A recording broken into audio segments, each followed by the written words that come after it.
Okay, let's look at this question. What is the value of the base 10 blocks below in standard form? So here is base 10 blocks. This is a number, but they give it to you in base 10 block form, and they want us to put it in standard form. So the way that you do this is you plug this number into your place value chart. So let's look at these. What are these? Those are our ones cubes, and you have 1, 2, 3, 4, 5. So 5 ones. You have these off to the side, and if you wanted to manipulate them and drag them over and create your number again, you could totally do that. Or you can just count them like I'm doing and put them in digit, like put the digits into the place value chart. So then let's look at our tens. These are our tens.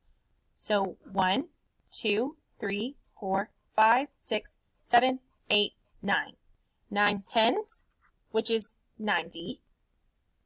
My hundreds, these are our hundreds. 1, 2, 3, 4.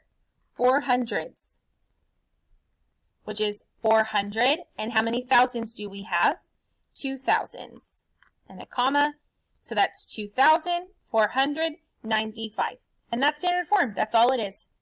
If you got your answer correct, go spin the spinner and move your game piece.